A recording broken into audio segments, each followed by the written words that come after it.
దేవుని పరిశుద్ధ నామానికి స్తోత్రం కలుగునుగాక. ఆమెన్. మంచిది ప్రియులారా, ప్రభు మహాకృపను బట్టి అల్పుడనగు నేను ఈ అద్భుతమైనటువంటి మహిమ క్రిస్మస్ వేడుకలో పాలు పంపులు పొందటానికి ప్రభు కృప చూపారు, నాకు సమయం ఇచ్చారు. అందునిమిత్తం నేను మొదటిగా ప్రభువుకి వందనస్తున్నై ఉన్నాను. అదేవిధంగా ఈ అద్భుతమైన మహిమ క్రిస్మస్కి అల్పుడనగు నన్ను ఆహ్వానించిన దైవజనులు, ప్రియులు, అభిషక్తులు, సేవా అనుభవంలో నాకు తండ్రి సమానులు రెవరెండ్ ఎం జాన్ తిమోతి అయ్య గారికి ప్రభునామంలో ప్రత్యేకమైనటువంటి వందనములు తెలియజేస్తూ ఉన్నాను. అదేవిధంగా దైవజనులు, ప్రియులు, అభిషక్తులు పాస్టర్ బుజ్జిబాబు గారికి ప్రభునామంలో ప్రత్యేకమైన వందనములు తెలియజేస్తూ ఉన్నాను. దైవజనుడికి దేవుడు అనుగ్రహించిన సంఘ సభ్యులందరికీ, కుటుంబ సభ్యులకు ప్రభునామంలో ప్రత్యేకమైన వందనములు తెలియజేస్తూ ఉన్నాను. ఈ క్రిస్మస్ వేడుకకు చేరువచ్చిన మీ అందరికీ శబ్ద యంత్రము ద్వారా దేవుని మాటలు విననై ఉన్న ఈ ప్రాంతవాసులకు, చక్కటి సంగీత సారథ్యం, వాయిద్య సహకారం అందిస్తున్న ప్రియులకు, అలాగే సౌండ్ ఇంజనీర్ గారికి, లైవ్ స్ట్రీమింగ్ ద్వారా వీక్షిస్తున్న ప్రియులకు, ఆ కెమెరా క్రూ అంతటికి, విశేషంగా వేదికపై ఉన్న దైవజనులకు, ఈ సభలో పాల్గొని ఉన్న దైవజనులకు, దైవజనురాండ్రులకు ప్రభునామంలో ప్రత్యేకమైన వందనములు తెలియజేస్తూ ఉన్నాను. వాక్యపూర్వకమైన విషయాలు మీకు తెలియజేసే ముందు ప్రార్థన చేస్తాను. తలలో ఉంచి కన్నులు మూయండి, ప్రార్థన చేద్దాం. ప్రభువా, మీకు స్తోత్రము. మేమందరము మీ వారము, మీ ప్రజలము. వాక్యముఖంగా మా అందరితో మీరు మాట్లాడండి. అల్పుడనగు నన్ను మీ నోటి బూరగా మీరు వాడుకొనండి. యేసు నామంలో ప్రార్థిస్తున్నాను తండ్రి, ఆమెన్.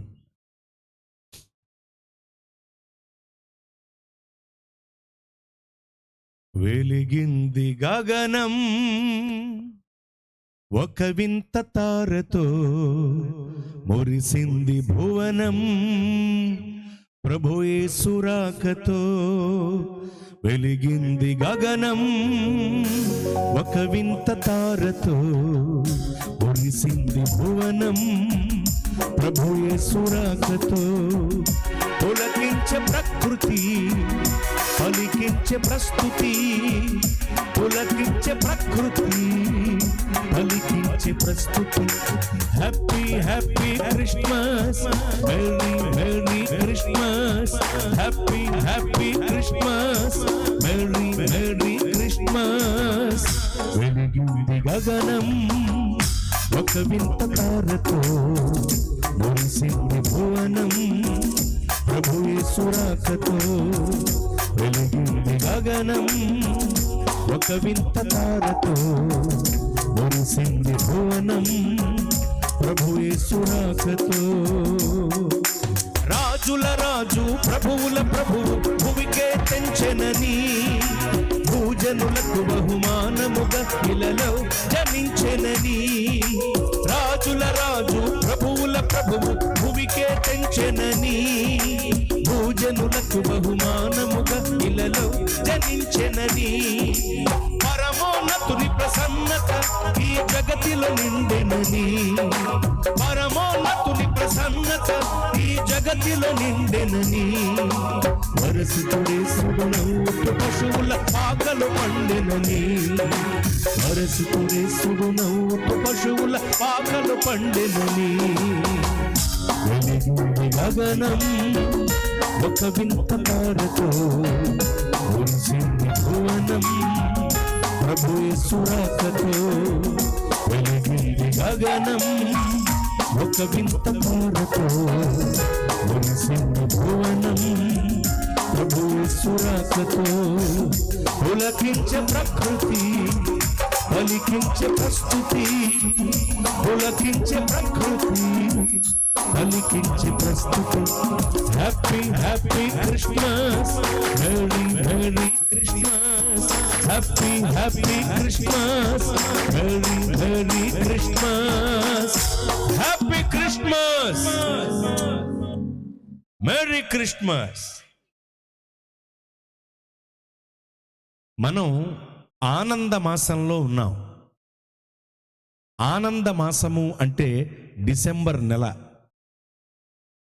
ప్రార్థన దర్శన పట్టుజలతారు మొంగమూరి దేవదాసయ్య గారు ఈ భూమి పైన దాదాపు 127 సంవత్సరములు జీవించి అద్భుతమైన దేవుని సేవ చేసినటువంటి గొప్ప దైవజనుడు, ధన్యుడు మొంగమూరి దేవదాసయ్య గారు. వారు ప్రభు పిలుపునందుకుని పరమవదించి 65 సంవత్సరాలు పూర్తయింది. ఆయన ప్రభు దగ్గరికి వెళ్ళిపోయి 65 సంవత్సరాలు పూర్తయింది. 65 ఏళ్ల క్రితం 127 ఏళ్ళు బ్రతికినటువంటి దైవజనుడు ఆయన. ఆయన భౌతికంగా ఈ భూమి పైన ఉన్నప్పుడు డిసెంబర్ నెలకు ఆనందమాసము అని నామకరణం చేశారు ఆయన. ఆనాటి కాలంలో వారి ద్వారా ఆనందమాసము అని డిసెంబర్ నెలకు నామకరణ చేయబడింది. ఆ రోజు నుండి ఈ రోజు వరకు అనేక సంఘాలలో అనేక చోట్ల డిసెంబర్ నెలను ఆనందమాసము అని పిలుస్తారు. ఆనందమాసము అంటే డిసెంబర్ నెల. డిసెంబర్ నెలను ఆనందమాసము అంటారు క్రైస్తవ ఆధ్యాత్మిక భాషలో. స్తోత్రం. అలా అనేకుల నోట ఆనందమాసంగా పిలవబడుతున్నటువంటి ఒక సంతోషకరమైన నెల డిసెంబర్ నెల.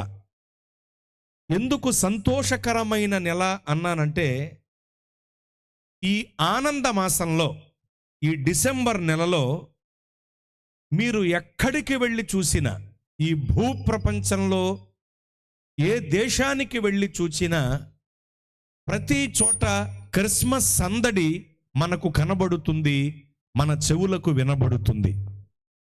ఎందుకంటే ప్రపంచవ్యాప్తముగా జరుపుకునేటువంటి ఏకైక పండుగ క్రిస్మస్ పండుగ. అందుకనే ప్రపంచంలో ఏ ప్రాంతానికి, ఏ దేశానికి వెళ్ళి చూచినా క్రిస్మస్ సందడి మన కళ్ళకు కనబడుతుంది, మన చెవులకు వినబడుతుంది.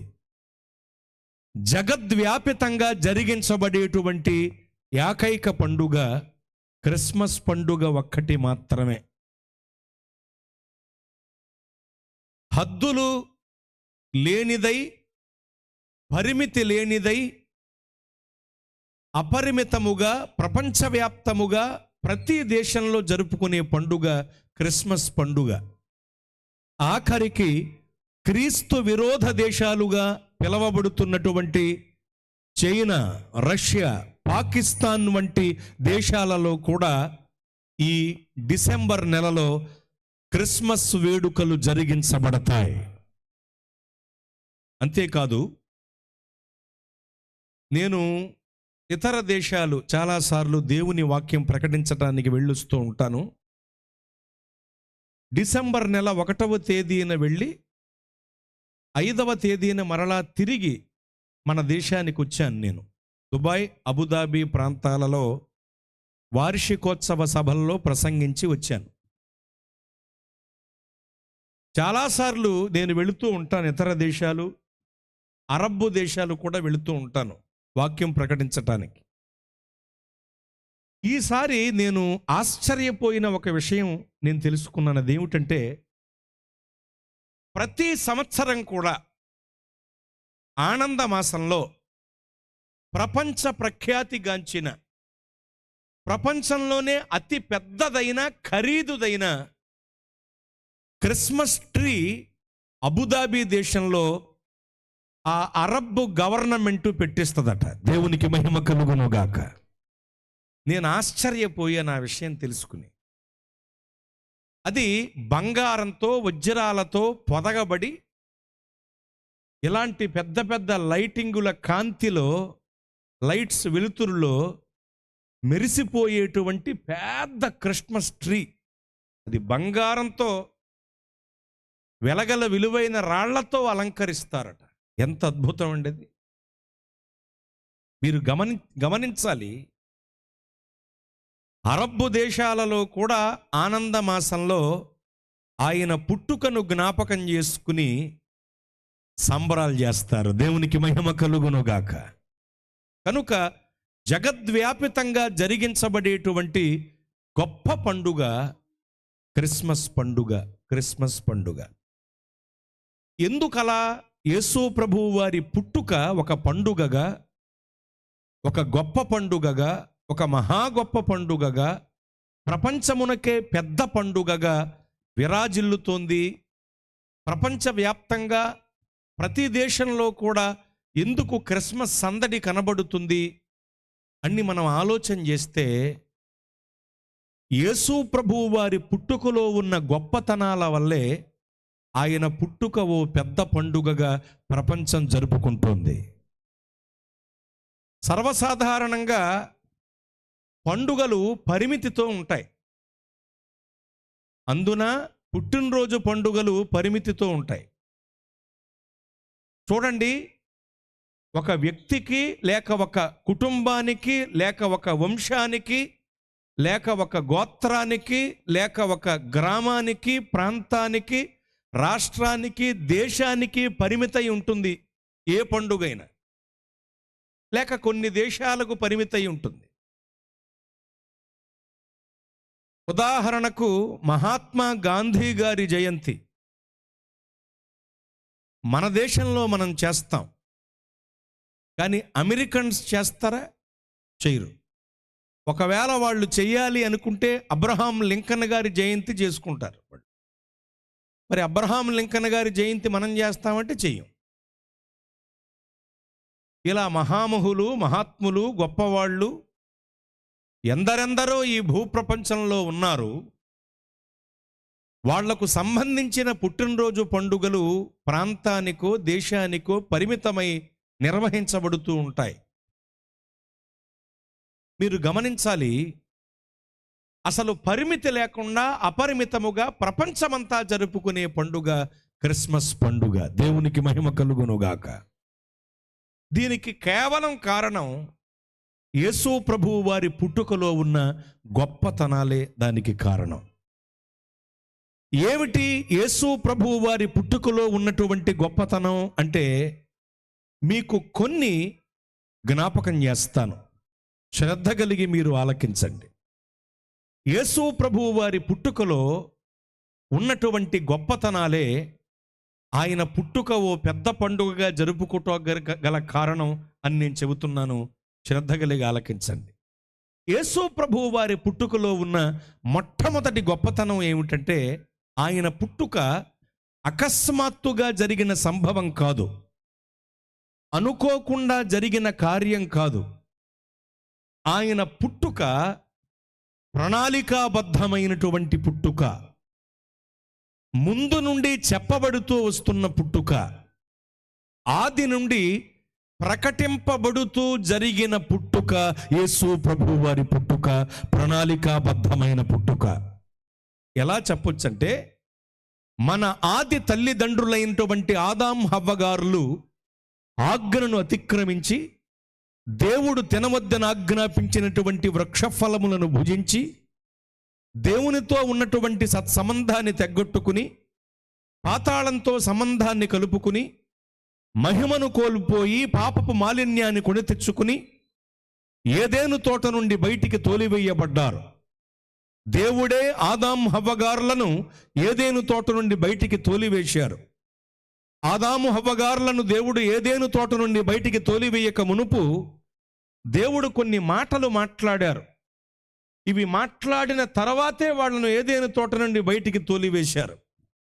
ఆయన మాట్లాడిన మాటల్లో 4 ప్రాముఖ్యమైన మాటలు మీకు నేను తెలియజేస్తాను ఈ సందర్భంగా. ఏమిటి సందర్భంగా మనం తెలుసుకోవలసిన 4 ప్రాముఖ్యమైన మాటలు అంటే, ఆదాము గారితో దేవుడు మాట్లాడుతున్నారు. ఆదామా, తినవద్దని నేను ఆజ్ఞాపించిన వృక్ష ఫలములు నీవు భుజించావు, ఆజ్ఞను అతిక్రమించావు, కనుక నీ బ్రతుకు దినములను నీవు ప్రయాసతో బ్రతుకుతావు. చెమటోడ్చి భూమిని సేద్యం చేస్తావు గాని ముళ్ళ తొప్పలను గచ్చ పొదలను మొలిపిస్తుంది నీకు. ఓ అన్నారు దేవుడు ఆదాము గారితో. హవ్వ గారితో దేవుడు మాట్లాడుతున్నారు. హవ్వా, నీ ప్రసవ వేదన నేను మిక్కిలి రెట్టింపు చేస్తున్నాను. ఎందుకంటే ఆజ్ఞాతిక్రమమునకు మొదటి అడుగు వేసినది నీవే. ఆజ్ఞాతిక్రమానికి తొలి అడుగులు వేశావు. తినవద్దని నేను ఆజ్ఞాపించిన వృక్షఫలములు నీవు భుజించావు. నీ భర్తతో భుజింప చేయించావు. కాబట్టి నీ ప్రసవ వేదన నేను మిక్కిలి రెట్టింపు చేస్తున్నాను. బిడ్డను కనటానికి చచ్చి బ్రతికినంత పని అవుతుంది నీకు. పో అన్నారు దేవుడు.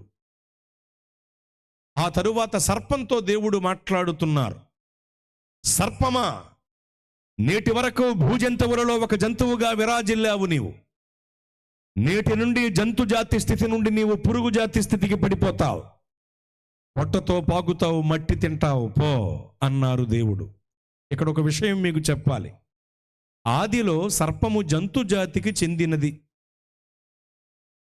అందుకనే భూజంతువులన్నిటిలో సర్పము యుక్తి గలది అని వ్రాయబడి ఉంటుంది. జంతు జాతికి చెందినది ఆదిలో సర్పం. మీకు తెలియటానికి చెప్తాను. చైనా వాళ్ళ చరిత్రలు మనం గమనించగలిగితే డ్రాగన్స్ అని సర్పాలు ఉంటాయి వాళ్ళ చరిత్రలో. వాటికి కాళ్ళు రెక్కలు కూడా ఉన్నట్లు తెలియజేస్తారు వాళ్ళు. కనుక మనం అర్థం చేసుకుంటే మొట్టమొదటిగా జంతు జాతికి చెందినవి సర్పాలు. తర్వాత పురుగు జాతి స్థితికి పడిపోయాయి. ప్రభువు చెప్పారు, పొట్టతో పాకుతావు, మట్టి తింటావు, పో అన్నారు దేవుడు. సర్పంతో మాట్లాడారు. అంతేకాదు, సర్పాన్ని దూతగా వాడుకుని సర్పములో ప్రవేశించి మాటల గారడీ చేసి మభ్యపెట్టి దేవుడు తినవద్దని ఆజ్ఞాపించిన వృక్ష ఫలములను ఆదాం హవ్వగారులు భుజించేలా చేసిన అపవాదిగాడితో కూడా దేవుడు మాట్లాడారు. ఏమని? నీకును స్త్రీకిని, నీ సంతానమునకును ఆమె సంతానమునకును వైరం అన్నారు దేవుడు. ఇది మనం గుర్తుంచుకోవలసిన గొప్ప మాట.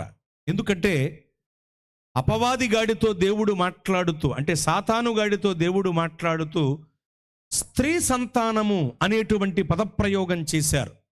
నీకును స్త్రీకిని, నీ సంతానమునకును ఆమె సంతానమునకు వైరం అన్నారు దేవుడు. ఆమె సంతానము అంటే స్త్రీ సంతానమే. వాడు వీడు గాడు డాడా డీడు అంటే మగాడు. ఆమె అంటే స్త్రీ. ఆమె సంతానము అంటే స్త్రీ సంతానము అని భావం. స్త్రీ సంతానము అనేటువంటి ఒక్క మాట ద్వారా ఆదిలోనే దేవుడు రక్షణ ప్రణాళికకు పునాది వేశారు. స్త్రీ సంతానము అనేటువంటి ఒక్క పదప్రయోగం ద్వారా ఆదిలోనే ఆనాడే దేవుడు రక్షణ ప్రణాళికను రచించి పెట్టారు. దేవునికి మహిమ కలుగునుగాక. ఎందుకంటే స్త్రీ సంతానము అంటే ఎవరో కాదు, ప్రభువైన యేసుక్రీస్తు వారు మాత్రమే. మనము పురుష సంతానం. యేసు ప్రభువు వారు ఒక్కరే స్త్రీ సంతానం. మానవ జాతి అంతయు పురుష సంతానమే. ఎలా చెప్పొచ్చు మనం పురుష సంతానమని?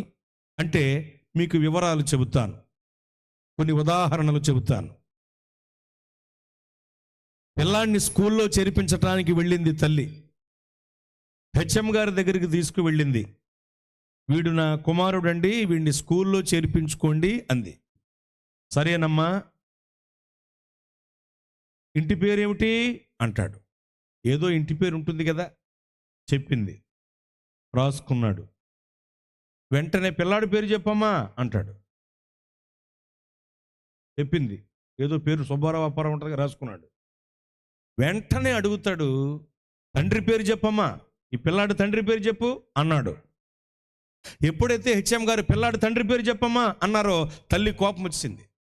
వాడి పేరు మాత్రం వద్దండి, వాడు గొరగేదుల్లో గూనిగేదిగాడండి, దూడల్లో దున్నపోతుగాడండి, కరెంట్ షాక్ కొట్టిన కాకిగాడండి, వడదెబ్బ దిగిన ఉడతగాడండి, త్రాగేసి రోడ్లంటా తిరుగుతూ ఉంటాడండి, మమ్మల్ని పట్టించుకోడండి, ఇంట్లో కష్టపడి నేను పిల్లాన్ని పెంచుకోవటానికి తెచ్చిన డబ్బులు కూడా పట్టుకుపోయి తాగేస్తాడండి, త్రాగేసి మమ్మల్ని ఇద్దరిని కొట్టేస్తాడండి. కాబట్టి ఇప్పుడు వాడితో మేము ఉండలేదండి, వాడికి మాకు సంబంధం లేదండి, కనుక వాడి పేరు వద్దండి అని చెప్పింది ఆవిడ కోపంలో. అవన్నీ విని హెచ్ఎం గారు ఏమంటారంటే, వాడు కొరియా కోతిలాగా ఉన్నా, చంబల్లో బందిపోటులాగా ఉన్నా, కరెంట్ షాక్ కొట్టిన కాకిలాగా ఉన్నా, వడదెబ్బ తగిన ఉడతలాగా ఉన్నా, పెప్పర్ లారీ వెనకాల బేతాళు బొమ్మలాగా ఉన్నా, ఖచ్చితంగా వాడి పేరు రాయాలి చెప్పంటాడు. ఏ అంటే మనం ఏ సంతానం? పురుష సంతానము. కాదు, కూడదు, వద్దు, కుదరదంటే కుదరదు. ఖచ్చితంగా పిల్లాడి లేదా కూతురు, ఆ పిల్ల యొక్క తండ్రి పేరు చెప్పాలి, ఖచ్చితంగా అక్కడ వ్రాయించాలి. కనుక గుర్తుంచుకోండి, మనం పురుష సంతానం. అలాగే మన దేశంలో కుల వ్యవస్థ ఉంది, లేదు అని లేనిపోని కవరింగ్లు ఇస్తారు చాలామంది. కుల వ్యవస్థ ఉంది, అది చాలా దారుణంగా చాపకన్న నీరులా ప్రవహిస్తోంది.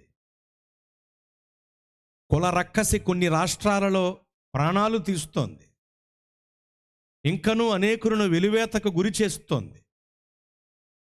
వివక్ష అనేక చోట్ల కనబడుతోంది. కుల వ్యవస్థ ఉంది. నా దృష్టిలో కులగోత్రాలు మలమూత్రాలు లాంటివి. నరులను దేవుడు యథార్థవంతులుగా చేసిన గాని నరులు వివిధ రకములైన తంత్రములను కల్పించుకున్నారు. ఆ తంత్రగొట్టు వాటిలో ఒకటి కులం. కులం అనేటువంటి మలాన్ని పూసుకుని తిరుగుతూ కొంతమందిని తక్కువ చూపు చూస్తున్న వాళ్ళు నేటికి కూడా ఉన్నారు. మీకు ఒక మాట చెప్పాలి, హైందవులు, క్రైస్తవులు, మహమ్మదీయులు అనే విషయాన్ని అలా పక్కన పెడితే ముందు అసలు మనం మనుష్యులం. మనం పుట్టింది మనుష్య పుట్టక. అది ఒక్కసారి ప్రతి ఒక్కరూ మదిలో పెట్టుకుని తీరాలి. మనం మనుష్యులం. కనుక దయచేసి గమనించండి, మనం మనుష్యులం, మానవులం. మన పుట్టక మనుష్య పుట్టక. ముందు మనం మనుష్యులం, ఆ తర్వాత ఏదైనా. కనుక దయచేసి గమనించండి. ఇంకా కులం అనేటువంటి విధానంలో కొట్టిమిట్లాడుతున్న వాళ్ళు ఉన్నారు చాలామంది. అది చాలా ప్రమాదం. దేశాభివృద్ధికి కూడా అది చాలా నష్టం. మనం కలిసికట్టుగా ముందుకు సాగటానికి కూడా అది ప్రమాదం, కుల వివక్ష అనేది. ఎందుకంటే మనం మనుష్యులం, అది గుర్తుంచుకోండి. క్రైస్తవ్యంలో కులం లేదు, క్రైస్తవ్యం మతం కాదు. ఒకవేళ క్రైస్తవ్యంలో కూడా ఎవరైనా కులకట్లు కలిగి ఉంటే వాళ్ళు క్రైస్తవులే కాదు. కులం అనేటువంటిది క్రైస్తవ్యంలో సాక్ష్యం చెప్పుకోవటానికి తప్ప ఇక దేనికి పనికి రాదు. దయచేసి గుర్తుంచుకోండి. కాబట్టి ప్రియ స్నేహితులారా, నేను ఎందుకు ఇవన్నీ మీకు జ్ఞాపకం చేస్తున్నానంటే, కొన్ని చోట్ల మన ప్రాంతాల్లో కాదు కానీ కొన్ని రాష్ట్రాలలో ఇంకా మన దేశంలో కుల వ్యవస్థ ఉంది. ఇదంతా ఎందుకు మీకు చెబుతున్నానంటే, కులం అనేటువంటిది తండ్రిని బట్టి పిల్లలకు వర్తిస్తుందా, తల్లిని బట్టి వర్తిస్తుందా? తండ్రిని బట్టి వర్తిస్తుంది. తండ్రిని బట్టి. ఇప్పుడు నేనున్నానండి, వైష్ణవయాన్ని విడిచి క్రైస్తవ్యంలోకి వచ్చాను. నేను ప్రభువుని నమ్ముకున్న తరువాత కాపుల కుటుంబానికి చెందినటువంటి అమ్మాయితో నాకు వివాహం అయింది. మా అత్తగారు తోట వాళ్ళ ఆడబడుచు. ఇప్పుడు ఒకవేళ కులం అనేది నా కుమార్తెకి వర్తింప చేయాలి అంటే ఎవరిని బట్టిస్తారు? నన్ను బట్టే. ఎందుకు? మనము పురుష సంతానం, అది గుర్తుంచుకోండి. కులం అనేటువంటిది తండ్రిని బట్టి వర్తిస్తుంది. మనము పురుష సంతానము, పురుష సంతానం. అది చెప్పడానికి ఇదంతా చెప్పాను. అలాగే ఇంటి పేర్లు ఉంటాయి మన రాష్ట్రంలో ముఖ్యంగా. ఇంకా కొన్ని రాష్ట్రాల్లో ఉన్నాయి. తమిళులకు ఇంటి పేర్లు ఉండవు, తండ్రి పేరే ఇంటి పేరుగా వస్తుంది వాళ్ళకి, తమిళులకు. అక్కడ కూడా చూసారా, తండ్రి పేరే ఇంటి పేరుగా వస్తుంది, మళ్ళీ తల్లి పేరు కాదు. విచిత్రం. చూడండి, ఇంటి పేరు అనేటువంటిది తండ్రిని బట్టి పిల్లలకు వర్తిస్తుందా, తల్లిని బట్టే? తండ్రిని బట్టి. అంటే మనం ఏ సంతానం? పురుష సంతానము. వంశావళులు అనేటువంటి ఉంటాయి. వంశావళులలో ఎక్కువగా ఎవరి పేర్లు ఉంటాయి? పురుషుల పేర్లు ఉంటాయి. ఎందుకు? మనం ఏ సంతానం? పురుష సంతానం. కొన్ని వంశాలలో మన దేశంలో కూడా వంశవృక్షాన్ని వ్రాయిస్తారు. ఇప్పుడు నేనున్నాను అనుకోండి, మా తాతగారి ముత్తాతగారి తాతగారి పేరు తెలుసుకోవాలంటే నాకు పెద్ద కష్టమేం కాదు. కొద్దిగా మా కుటుంబాల దగ్గరకు వెళ్ళి నేను అలా కొద్దిగా రీసెర్చ్ చేస్తే చాలు, వంశవృక్షంలో వారి పేరు ఊరికే నేను తెలుసుకోవచ్చు. ఎందుకంటే మా వంశంలో వంశవృక్షం రాయబడటం ఒక క్రమం ఉంది కాబట్టి ఈజీగా తెలిసిపోతుంది నాకు. ఎందుకు ఈ మాట చెప్పానంటే, చాలా వంశాలలో మన దేశంలో కూడా వంశవృక్షాన్ని వ్రాయించే వాళ్ళు ఉంటారు. ఆ వంశవృక్షంలో ఖచ్చితంగా పురుషుల పేర్లే వ్రాయిస్తారు. ఎందుకలా? మనం ఏ సంతానం? పురుష సంతానము. మనము పురుష సంతానము. యేసు ప్రభువు వారొక్కరు మాత్రమే స్త్రీ సంతానము. ఈ స్త్రీ సంతానము అనే పదం ఎప్పుడు వాడారు దేవుడు? ఆదిలోనే, ఆదికాండ గ్రంథంలోనే, నిష్కల్మష యుగంలోనే దేవుడి పదాన్ని వాడారు. స్త్రీ సంతానము అనేటువంటి ఒక్క మాట ద్వారా ఆదిలోనే దేవుడు రక్షణకు పునాది వేశారు, రక్షణ ప్రణాళికను రచించి పెట్టారు. దేవునికి స్తోత్రం. ఎందుకంటే స్త్రీ సంతానము అంటే ప్రభువైన యేసు వారే. బైబిల్ చెబుతోంది, ఆయన స్త్రీ యందు పుట్టి అనుంది. ఆయన స్త్రీ యందు పుట్టారు. పురుష ప్రమేయము లేకుండా ఆయన కన్యకకు జన్మించారు. యేసు ప్రభువు వారు ఒక్కరే స్త్రీ సంతానము. ఈ మాట ఆదిలో చెప్పబడింది, స్త్రీ సంతానమని.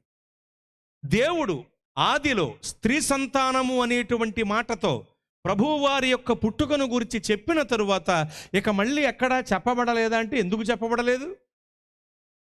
చాలామంది ప్రవక్తలు ప్రవచించారుగా, యాకోబులో నక్షత్రము ఉదయించునని, ఇశ్రాయేలీయుల్ని ఏలబోవాడు నీలో నుండి వస్తాడని, నా వంటి ప్రవక్త మీలో ఒకరు పుడతారని, కన్యక గర్భవతి కుమారుణ్ణి కనునని, ఇలా ఎన్ని మాటలు చెప్పబడ్డాయండి. ఇలా ఆది నుండి, ఆది కాలము నుండి, ఆదికాండ గ్రంథము నుండి యేసు ప్రభువు వారి పుట్టుకను గురించి అనేక మార్లు చెప్పబడుతూనే వచ్చింది ముందు నుండి. కాబట్టి ఆయన పుట్టుక అకస్మాత్తుగా జరిగిన సంభవించిన సంభవం కాదు, ప్రణాళికాబద్ధమైనటువంటి పుట్టుక. అంతేకాదండి, దిగానిక అనేటువంటి బౌద్ధమత పీఠికలో కూడా గౌతమ బుద్ధుల వారు చెప్పినటువంటి మాట, త్రిపీఠికలు అని ఉంటాయి బౌద్ధానికి. త్రిపీఠికలలో దిగానిక అనేటువంటి ఒక పీఠిక. దిగానిక అనేటువంటి పీఠికలో గౌతమ బుద్ధుల వారు క్రీస్తుకు పూర్వం చెప్పినటువంటి మాట, నా తరువాత 500 సంవత్సరములకు భూమధ్య భాగంలో మెతయా అనేటువంటి పేరిట ఒక పరమ పురుషుడు ఉద్భవిస్తారు. ఆయన వెలుగై ఉన్నారు, ఆ వెలుగుని గురించి నేను నిరీక్షించి చూస్తున్నానన్నారు ఆయన. గౌతమ బుద్ధుల వారి తరువాత 500 సంవత్సరాలకు భూమధ్య భాగమైన యెరూషలేము ప్రాంతానికి చెందిన పాలస్తీనాలో ఒక భాగమైన బెత్లెహేము పురమందు భూమధ్య భాగంలో ప్రభువైన యేసు వారు జన్మించారు. ఆయన వెలుగై ఉన్నారు. దివ్యతి ఇతిహి దేవః అన్నారు, అనగా వెలుగై ఉన్నవాడే దేవుడు అని భావం. ఈ వెలుగు అనేటువంటి అర్హతను తనలో కలిగిన దేవుడు ప్రభువైన యేసువారు. ఆయన లోకమునకు వెలుగై ఉన్నారు. ఏ వెలుగు? నిజమైన వెలుగు, నిత్యమైన వెలుగు, జీవపు వెలుగండి ఆయన. ఆ వెలుగును గురించి నిరీక్షించి చూస్తున్నానన్నారు గౌతమ బుద్ధుల వారు. వారు చెప్పిన మాట, వారు చెప్పిన 500 సంవత్సరముల తరువాత పాలస్తీన ప్రాంతంలో భూమధ్య భాగంలో నెరవేర్చబడింది ప్రభు పుట్టుకలో. కన్ఫ్యూషియస్ అని చైనాకు చెందిన ఓ గొప్ప తత్వవేత్త, క్రీస్తుకు పూర్వం 430 సంవత్సరాల క్రితం ఉన్న ఓ గొప్ప తత్వవేత్త అయిన కన్ఫ్యూషియస్. ఈ కన్ఫ్యూషియస్ అనేటువంటి వ్యక్తి అన్నారు, పరిశుద్ధుడు పాలస్తీన ప్రాంతంలో పుడతారు అని. పాలస్తీనా ప్రాంతం అంటే పరాయి ప్రాంతం అనుకోకండి, మన ఆసియా ఖండానికి సంబంధించిందే. ఏమండి, ఇది మా ఊరు అంటాం, ఇది మా రాష్ట్రం అంటాం, ఇది నా నియోజకవర్గం అంటాం, ఇది మా దేశం అంటాం, అన్నీ మంచివే. కానీ మన ఖండం అని ఒకటి ఉంటుంది, ఆసియా ఖండం మంది. ఏమండి, ఆస్ట్రేలియా ఒక ఖండం, ఆఫ్రికా ఒక ఖండం. ఇలా ఖండాలు ఉన్నాయి కదా. మన ఆసియా ఖండానికి సంబంధించిన ప్రాంతమే, మన ఖండానికి సంబంధించిన ప్రాంతమే పాలస్తీనా ప్రాంతం, యెరూషలేము ప్రాంతం, ఇజ్రాయెల్ దేశం మన ఖండంలోనిదే, పరాయి ఖండం ఏమీ కాదు. నిజానికి అంతా గ్లోబలైజ్ అయిపోతుంది. ఇక ఆ ఖండం ఈ ఖండం ఏమిటి, అంతా గ్లోబలైజ్ అయిపోయి ప్రతి ఒక్కరూ ప్రపంచమంతా విస్తరిస్తున్నారు. దేవునికి మహిమ కలుగునుగాక. కనుక గమనించండి, పరిశుద్ధుడు పాలస్తీనా ప్రాంతంలో పుడతారని చెప్పారు. ఈ మాట ప్రభు పుట్టుకలో నెరవేరింది. పరిపూర్ణ పరిశుద్ధ దేవుడు, పాపులలో చేరక ప్రత్యేకముగా ఉన్న ప్రభువు, మచ్చలేని మహనీయుడు ప్రభువైన యేసు క్రీస్తు వారు నరావతారిగా, శరీరధారిగా పాలస్తీనా ప్రాంతంలో బెత్లెహేము పురమందు జన్మించారు. ఆయన దేవునికి మహిమ కలుగునుగాక. కన్ఫ్యూషియస్ చెప్పాడు క్రీస్తుకు పూర్వమే ప్రభువు పుట్టుకను గూర్చి. ఐలియుడ్డని గ్రీకులకు ఒక తత్వగ్రంథం ఉందండి, గ్రీకు మహాసామ్రాజ్యం. గ్రీకులను కూడా మనం ఎందుకు గుర్తుపెట్టుకుంటామంటే, వాళ్ళు ఈ భూప్రపంచంలో అనేక ఆస్థానములను ప్రాచీన కాలములో పరిపాలించినటువంటి 3వ మహా గొప్ప సామ్రాజ్యం.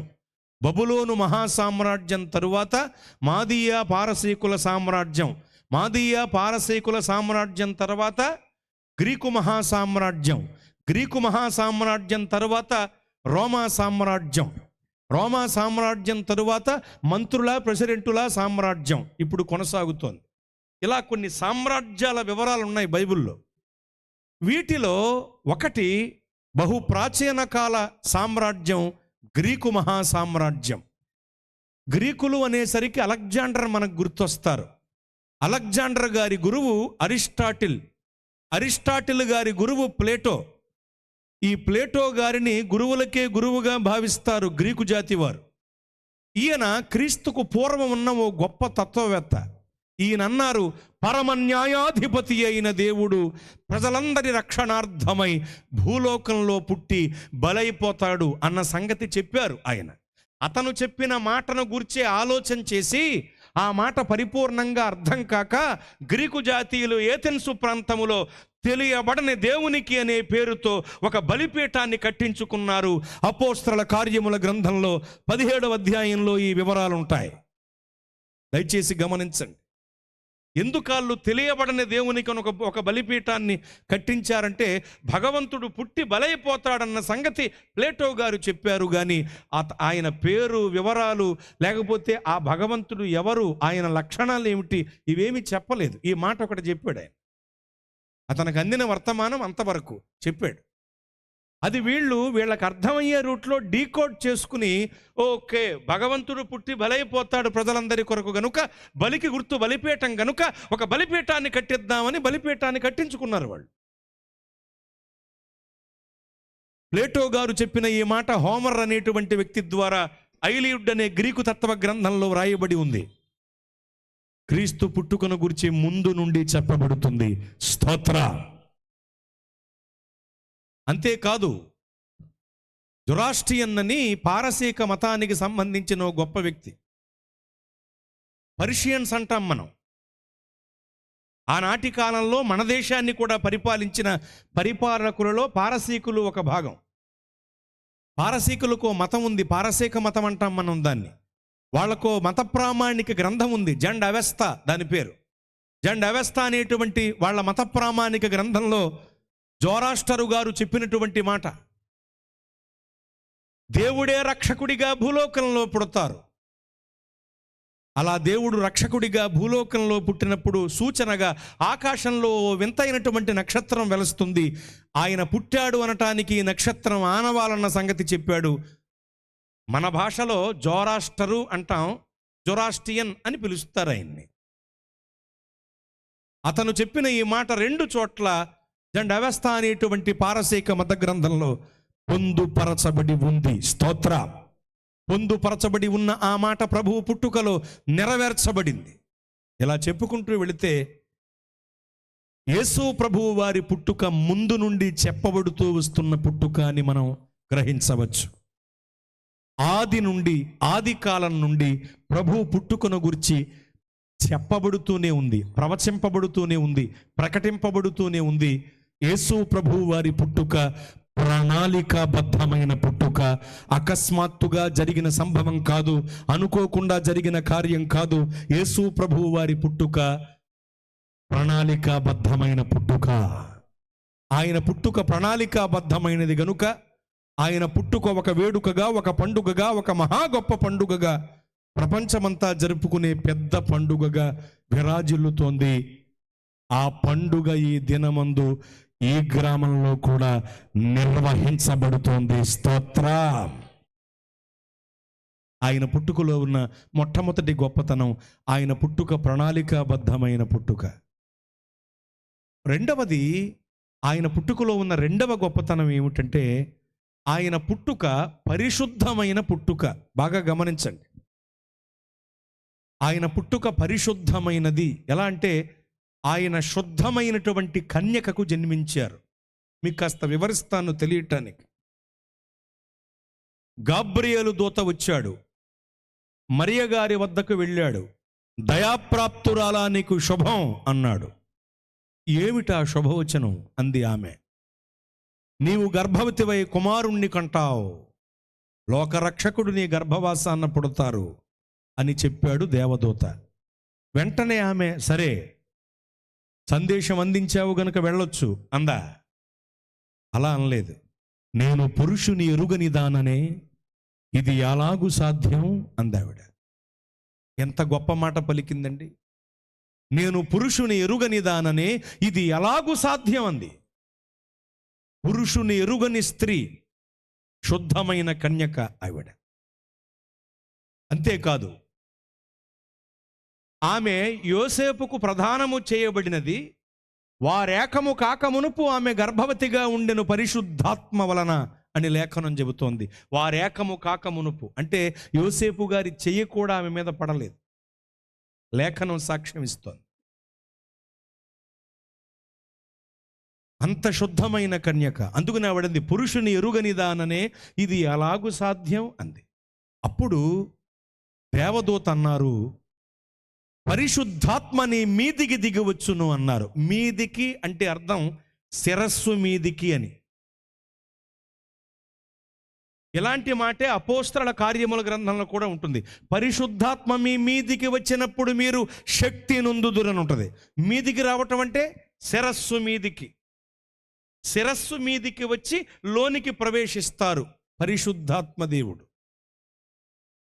దయచేసి గమనించండి. పరిశుద్ధాత్మని మీదికి దిగవచ్చును, సర్వోన్నతుని శక్తి నిన్ను కమ్ముకొనును కనుక పుట్టబోవు శిశువు పరిశుద్ధుడు. స్తోత్ర. ఆయన పరిశుద్ధుడు. పరిశుద్ధమైన పుట్టుక ఆయన పుట్టుక. ఇంకా మీకు తెలియటానికి ఒక వివరం చెబుతాను. మీరు సంఖ్యాకాండ గ్రంథంలో 5వ అధ్యాయంలో 12వ వచనం నుండి ఆఖరి వరకు చదువుకోండి. తరువాత, ఇప్పుడు కాదు, తర్వాత చదువుకోండి. సంఖ్యాకాండ గ్రంథములో 5వ అధ్యాయంలో 12వ వాక్యం నుండి ఆఖరి వచనం వరకు చదువుకోండి. తదుపరి ఇంటికి వెళ్ళి చదువుకోండి. అక్కడున్న వివరాలు మీకు చెబుతాను. యూదులలో ఒక స్త్రీ తప్పు చేసింది అని ఎవరికైనా సందేహం వచ్చి ఆమెను పెద్దల ముందుకు తీసుకొచ్చి పరీక్ష చేస్తారు. బాగా వినండి, ఊరికే విడిచిపెట్టరు. యూదులు బహు కఠోరమైన నియమాలు కలిగి ఉంటారు.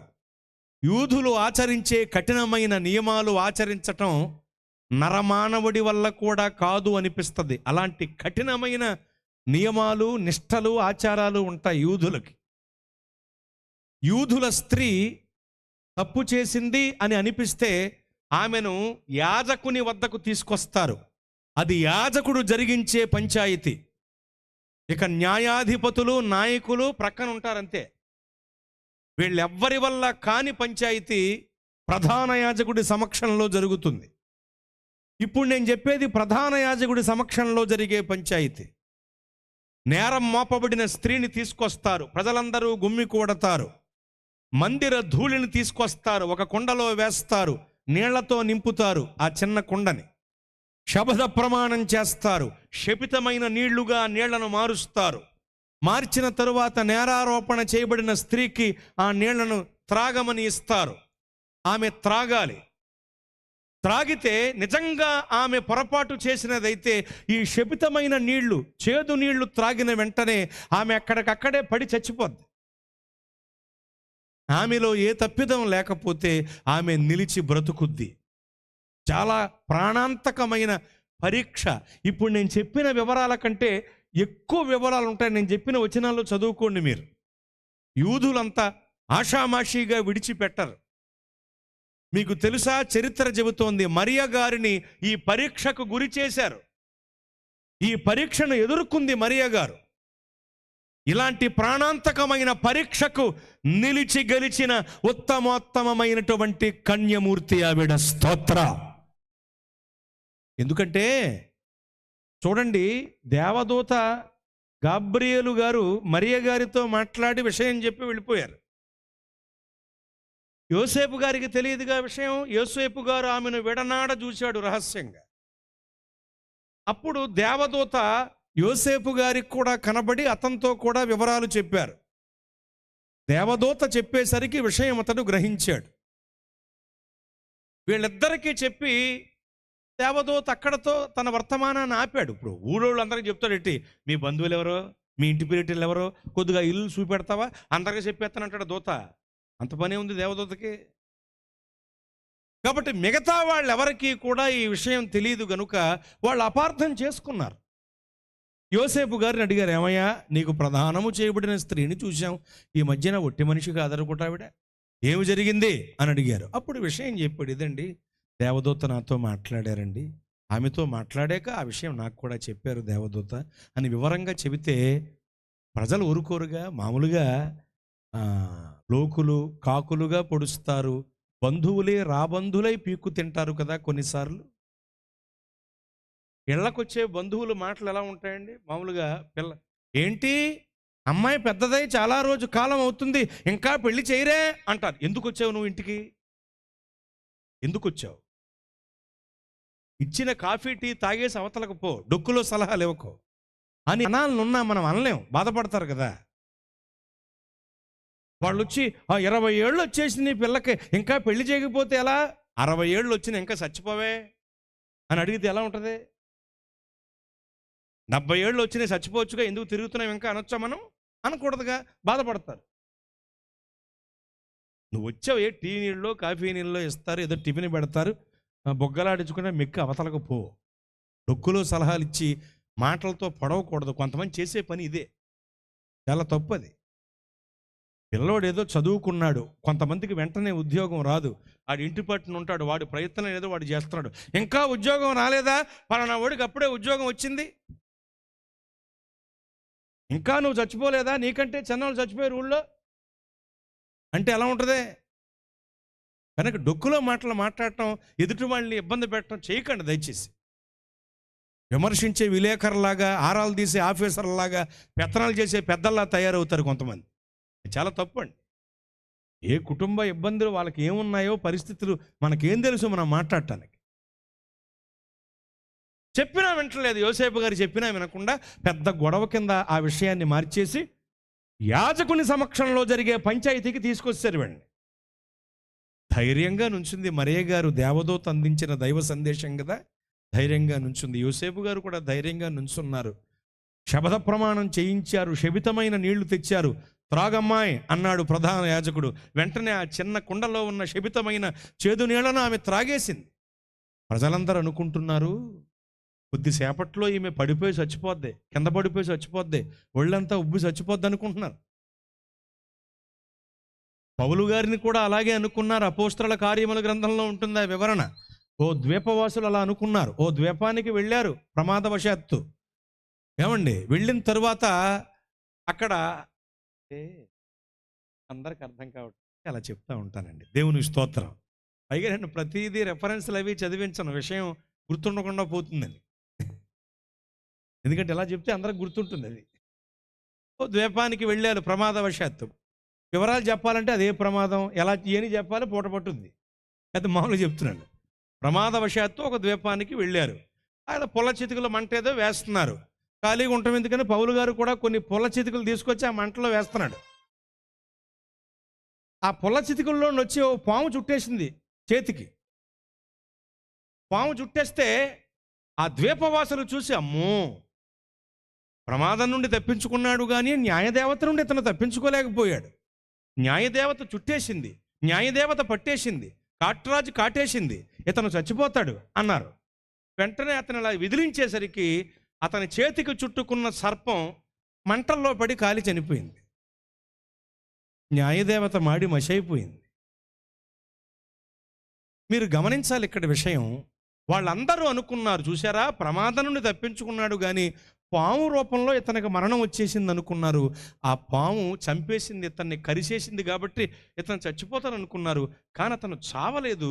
చావకపోయేసరికి ఆ ద్వీపవాసులు ఆశ్చర్యచకితులై అతన్ని గొప్ప వ్యక్తిగా గమనించి సాపర్యాలన్నీ చేశారు అతనికి, అతనితో ఉన్నవారికి.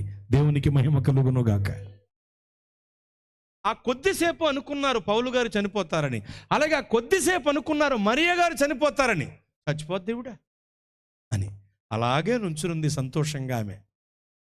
అక్కడ మరణం ఆమెకు సంభవించకపోవటం గమనించిన ఆ ప్రజలందరూ కూడా ఏకకంఠంతో చెప్పిన మాట, ఈమె స్త్రీలందరిలో ధన్యురాలు, శుద్ధమైన కన్యక, ఈమె యందు ఏ తప్పు నేరము లేదని వాళ్ళు ఏకకంఠంతో ప్రకటించి యాజకుడితో సైతంగా ఆమెను ఘనపరిచి వెళ్ళిపోయారు అక్కడి నుండి. ఈ పరీక్ష వివరాలు మనకు తెలియాలంటే సంఖ్యాకాండ గ్రంథంలో నేను చెప్పిన రిఫరెన్సులు చదివితే ఆ పరీక్ష ఎంత కఠినంగా ఉంటుందో మీకు అర్థమైపోద్దండి. అలాంటి పరీక్షకు నిలిచి గెలిచిన ఉత్తమోత్తమురాలు, శుద్ధమైన కన్యక, పురుషుని ఎరుగని స్త్రీ మరియ గారు. స్తోత్రం. కనుక దయచేసి గమనించండి, ప్రభువు పుట్టుక పరిశుద్ధమైనటువంటి పుట్టుక, పాప సహితమైన ఈ లోకంలో పుట్టిన పాపరహితుడైన ఆయన పుట్టుకలో పరిశుద్ధత. ఆయన పుట్టుక పరిశుద్ధమైన పుట్టుక.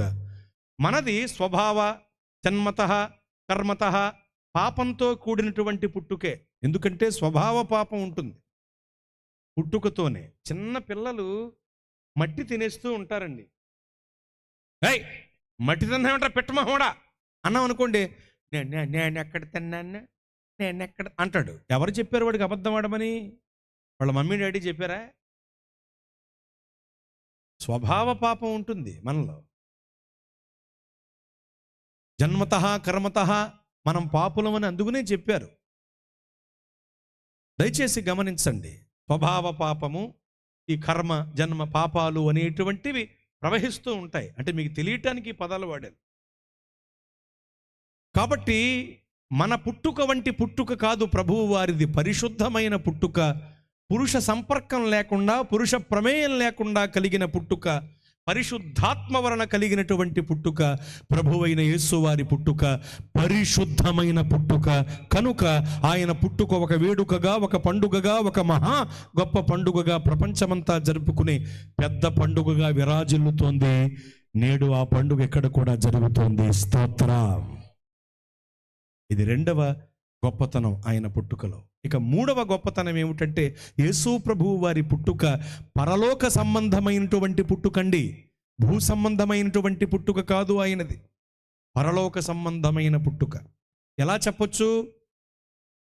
యూదుల ఆచారం ప్రకారం అది ఏ ఊరి కానుపైతే ఆ ఊరోళ్ళు వచ్చి పాటలు పాడి సందడి చేయాలి. అది యూదుల ఆచారం. యూదుల ఆచారాలు చాలా విచిత్రంగాను, ఏమండి, కఠినంగాను కూడా ఉంటాయండి.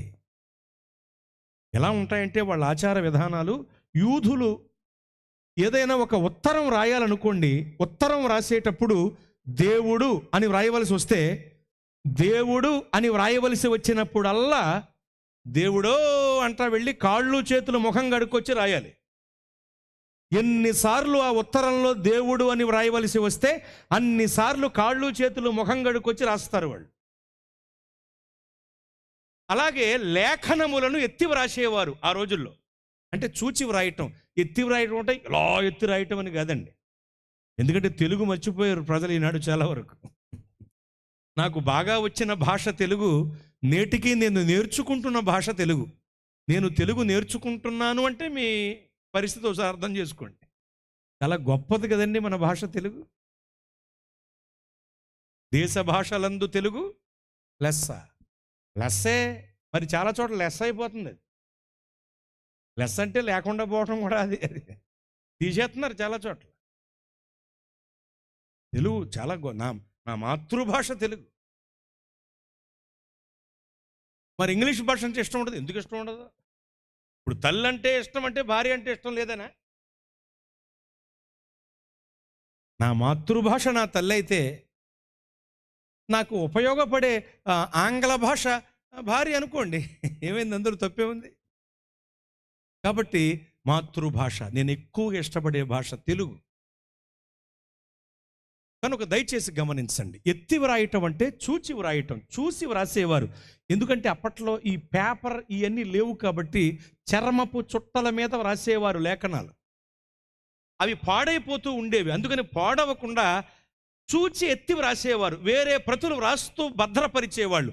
ఇలా భద్రపరిచేటప్పుడు ఎత్తి వ్రాసేవాళ్ళు. చూచి వ్రాసేటప్పుడు దేవుడు అని వ్రాయవలసి వచ్చినప్పుడల్లా తలస్నానం చేసొచ్చి వ్రాసేవారటండి. ఊరికే రాసేసేవాళ్ళు కాదు, తలారా స్నానం చేసి రావాలి. ఎన్నిసార్లు దేవుని గురించి వ్రాయవలసి వస్తే, దేవుడని వ్రాయవలసి వస్తే అన్నిసార్లు తలస్నానం చేసి వచ్చి వ్రాసేవారట యూదులు. అంత కఠినంగా ఉంటారు వాళ్ళు నియమంలో. అంతేకాదు, ఈ విశ్రాంతి దినమందు యూదులు ఆడది అద్దం చూడదండి. అంత నియమంగా ఉంటారు. విశ్రాంతి దినమందు అసలు ఏ పని చేయరు వాళ్ళు. ప్రభు కొరకు అలా ఉంటారు వాళ్ళు. విశ్రాంతి దినమందు యూదులు ఆడది అద్దం చూడదండి, స్త్రీమూర్తి. ఎందుకంటే అద్దం చూసినప్పుడు తెల్ల వెంట్రుక కనబడునేమో. పాముకు కూడా భయపడని వాళ్ళు తెల్ల వెంట్రుకకు భయపడతారు. తెలుసో లేదో మీకు? సావుకు కూడా భయపడని కొంతమంది తెల్ల వెంట్రుకకు తెల్లట్టుకు వచ్చిందని కంగారు పడిపోతారు. కనుక యూదుల స్త్రీ అద్దం చూస్తే ఆ అద్దంలో ఆమె తనను తాను చూసుకుంటున్నప్పుడు తనలో తెల్ల వెంట్రుక కనబడునేమో. అయ్యి బాబు, తెల్ల వెంట్రుక వచ్చేసింది ఏమిటి అని అలా మెలివేసి ఆ తెల్ల వెంట్రుకను పెరికివేయనేమో. అది కూడా పని చేసినట్లు లెక్కొస్తుంది. కనుక యూదుల స్త్రీ విశ్రాంతి దినమందు అద్దం చూడదటండి. అంత నియమంగా కఠినంగా ఉంటారు వాళ్ళు. అంత కఠినంగా ఉంటారు. దయచేసి గమనించండి, అది వాళ్ళ ఆచారం, వాళ్ళ ఆచార విధానం. అంత కఠినంగా ఉంటారు వాళ్ళు. అంతేకాదు, ఇక్కడ ఒక మాట మీకు చెప్పాలి. ఆదివారం ఆరాధనకు రావాలంటే అరగంట అద్దం దగ్గర ఉండేవాళ్ళు కూడా కొంతమంది ఉన్నారు మన బ్యాచ్. ఇంకా నయం, సంసోను గారిలాగా 7 జళ్ళు ఉంటే ఏ రోజు వచ్చేవాళ్ళు కాదు. మనోడికి ఎన్ని జళ్ళంటే, సంసోను గారికి 7 జళ్ళు అంట తమ్ముడు. మనోడికి 7 జళ్ళు ఉంటే వారానికి ఎన్ని రోజులు? 7 రోజులు. రోజుకో జడ. ఏ రోజు ప్రార్థనకు వచ్చేవాళ్ళు కాదేమో అనిపిస్తూ ఉంటుంది. చూడండి, యూదుల స్త్రీ అద్దం కూడా చూసేది కాదట.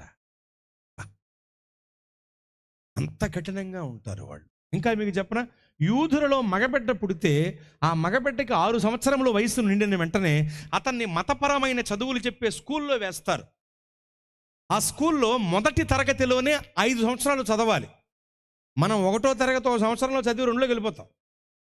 మొదటి తరగతిలోనే 5 ఏళ్ళు చదవాలి. అక్కడ వాళ్ళ లెక్కది. 5 సంవత్సరములు చదువు పూర్తయిన తరువాత, అంటే పంచకాండాలు నేర్పిస్తారు. ఆది కాండము, నిర్గమాకాండము, లేవి కాండము, సంఖ్యాకాండము, ద్వితీయోపదేశ కాండ గ్రంథం అనబడినటువంటి పంచకాండాలు వాళ్ళకు నేర్పిస్తారు. ధర్మశాస్త్ర పుస్తకాలు అంటాం మనం వాటిని. వాళ్ళ భాషలో తోరాహ్ అని పిలుస్తారు వాళ్ళు. అవి నేర్పిస్తారు 5 సంవత్సరములు. నేర్పిన తర్వాత పరీక్ష పెడతారు. పరీక్షలో ఖచ్చితంగా పాస్ అవ్వాలి. పొరపాటున ఫెయిల్ అయితే చేపలు పట్టుకోవటానికి పంపించేస్తారు. ఇంకో సంవత్సరం అద్దీగాని లేరా, ఇంట్లో కూర్చో అనరు. నిర్దాక్షణ్యంగా చేపలు పట్టుకోవడానికి పంపించేస్తారు ఫెయిల్ అయితే. అలా మొదటి పరీక్షలో ఫెయిల్ అయి చేపలు పట్టుకోవటానికి పంపించి వేయబడిన వాడే సీమోను పేతురు గారు. అసలు సీమోను పేతురు గారు ఇశ్రాయేలీల జాతిలో పుట్టి పెరిగిన వాడు. అతనికి బెస్తావారికి సంబంధం ఉందా అసలు? మరి ఎందుకు చేపలు పట్టేవాడు అయ్యాడు అంటే మొదటి పరీక్షలో ఫెయిల్ అయ్యాడు మనోడు. పాస్ అయితే పై తరగతికి పంపిస్తారు. అక్కడ వాళ్ళకి చరిత్ర గ్రంథాలు నేర్పిస్తారు. 12 చరిత్ర గ్రంథాలు ఉంటాయి, అవి నేర్పిస్తారు. అవి నేర్పిన తర్వాత మరలా పరీక్ష ఉంటుంది. పరీక్షలో పాస్ అవ్వాలి. 2వ పరీక్షలో పాస్ అవ్వకుండా ఫెయిల్ అయితే సొంఖపు గుత్తదారుడిగా పంపించేస్తారు. అలా సొంఖపు గుత్తదారుడైన వాడే మత్తయ్య గారు. మత్తయ్య గారి వృత్తి ఏమిటండి? సొంఖపు గుత్తదారుడు, పనులు రుజువులు చేసే పని మనోడిది. ఎందుకు అలా అయ్యాడు అంటే రెండో పరీక్షలో ఫెయిల్ మనోడు. దేవుని మహాకృప ఏమిటంటే వాళ్ళిద్దరూ దేవుని దగ్గరకు వచ్చి జీవితంలో పాస్ అయ్యారు. పరీక్షల్లో ఫెయిల్ అయినప్పటికీ ప్రభువు దగ్గరకు వచ్చి జీవితంలో పాస్ అయ్యారండి. ప్రభువు దగ్గరకు వస్తే బ్రతుకులో పాస్ అవుతారు. స్తోత్రం. 2 పరీక్షల్లో పాస్ అయితే వాళ్ళని ప్రవచన వాక్యాలు నేర్పించి రబ్బీలుగా మారుస్తారు. రబ్బీ అంటే బోధకుడు అని, రబ్బూని అంటే బోధకులకే బోధకుడని. రబ్బీలు చాలామంది ఉంటారు, రబ్బూని ఒక్కరే. రబ్బూని అనే మాటకు సరిపోయిన దేవుడు ప్రభువైన యేసువారు. రబ్బీలు చాలామంది ఉంటారులేండి, రబ్బీలుగా మారుస్తారన్నమాట. ఇది యూదుల చదువుల విధానం యొక్క క్లుప్త వివరణ. ఇంకా చాలా ఉంది, చెప్పను, సమయం లేదు కాబట్టి ఇంత కఠినంగా ఉంటారు. ఇంకో సంవత్సరం రాజకీయాలని అనరు, ఎక్కడికి పంపాలి అక్కడికి పంపేస్తారంతే. అంత కఠినమైన నియమాలు క్రమాలు ఉంటాయి యూదులకి, సామాన్యులు కాదు. అలాగే విచిత్రమైన ఆచారాలు కూడా కొన్ని ఉంటాయి వాళ్ళకి. అందులో ఒకటి ఏమిటంటే, యూదులలో మగబిడ్డ పుడితే అది ఏ ఊరి కానుపైతే ఆ ఊరు వాళ్ళు వచ్చి పాటలు పాడి సందడి చేయాలి. అది వాళ్ళ లెక్క, వాళ్ళ ఆచారం అది. ఇప్పుడు గమనించండి, యేసు ప్రభువు వారు యూదుల జాతిలో, యోధా గోత్రంలో, దావీదు గారి వంశంలో బెత్లెహేము పురమందు మగ శిశువుగా పుట్టారు. యూదుల ఆచారం ప్రకారం అది ఏ ఊరి కానుపైతే ఆ ఊరోళ్ళు చేంజ్ చేయాలి, పాటలు పాడి సందడి చేయాలి. బెత్లెహేమోళ్ళు వచ్చి పాటలు పాడి సందడి చేశారా? నజరేతు నుండి ఎవరన్నా నడుచుకుంటూ వచ్చి పాటలు పాడి సందడి చేశారా? యెరూషలేము నుండి ఎవరన్నా ఎగురుకుంటూ వచ్చి పాటలు పాడి సందడి చేశారా? లేదు. పరలోకము నుండి దేవదూతల సైన్య సమూహము దిగివచ్చి పాటలు పాడి సందడి చేశాయి. పరలోకము నుండే దేవదూతల సైన్య సమూహము దిగివచ్చి ఎందుకు పాటలు పాడి సందడి చేశాయంటే, యేసు ప్రభువు వారి పుట్టుక పరలోక సంబంధమైన పుట్టుక గనుక. ఏ ఊరి కానుపైతే ఆ ఊరు వాళ్లే వచ్చి పాటలు పాడి సందడి చెయ్యాలి గనుక, యేసు ప్రభువు వారి పుట్టుక నజరేతు సంబంధమైనది కాదు గనుక, బెత్లెహేము సంబంధమైనది కాదు గనుక, యెరూషలేము సంబంధమైనది కాదు గనుక, అసలు ఈ భూ సంబంధమైనదే కాదు గనుక, పరలోక సంబంధమైనది గనుక పరలోకము నుండి దేవదూతలు దిగివచ్చి పాటలు పాడి సందడి చేశాయి. ఇప్పుడు చెప్పండి, యేసు ప్రభువు వారి పుట్టుక ఏ పుట్టుక? పరలోక సంబంధమైన పుట్టుక. భూమండలము, ఆకాశ మండలము, వాయుమండలము, చంద్రమండలము, సూర్యమండలము, నక్షత్ర మండలము అనేటువంటి 6 మండలాలకు పైన ఉన్న 7వ మండలం పరమండలం, పరలోకం. పరలోక సంబంధమైన పుట్టుక ప్రభువైన యేసు వారి పుట్టుక. అందుకునే ఆయన పుట్టుక ఒక వేడుకగా, ఒక పండుగగా, ఒక మహా గొప్ప పండుగగా, పెద్ద పండుగగా విరాజిల్లుతోంది. ప్రపంచమంతా ఎల్లలు లేకుండా ఈ సంబరం జరిగించబడుతోంది. ఎంత అద్భుతం అండి! ఆయన పుట్టుకలో ఉన్న 3వ గొప్పతనం అదే. ఆయన పుట్టుక పరలోక సంబంధమైనది.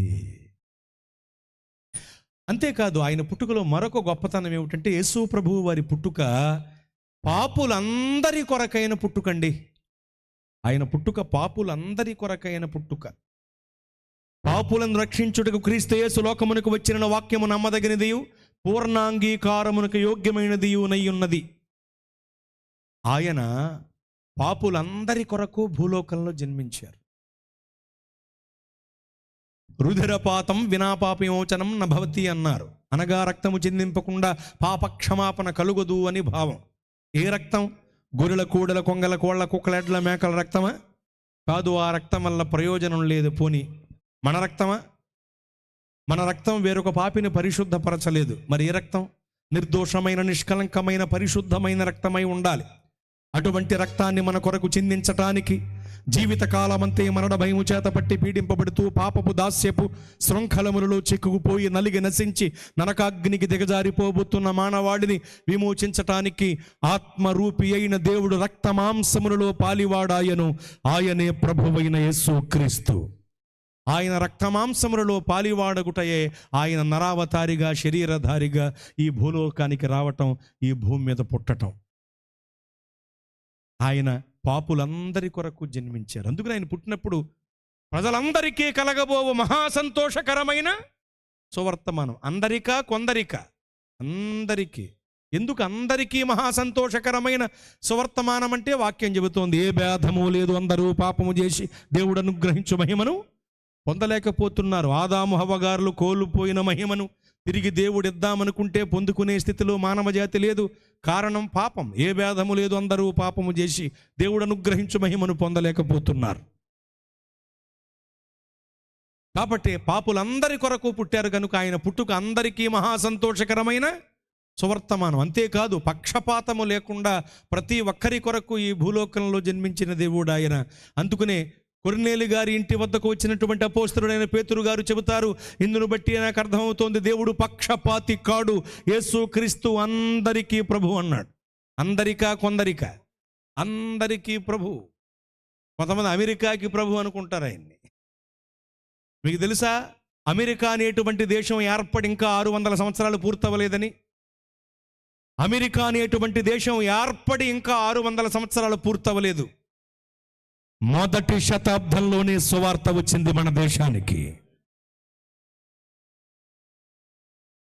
మన దేశానికి సువార్త వచ్చేటప్పటికి అమెరికా అనేటువంటి దేశమే ఏర్పడలేదు. చరిత్ర చెబుతోంది, పాలస్తీనా ప్రాంతం నుండి, ఇండియా దేశం నుండే సువార్త వెళ్ళింది అమెరికాకని.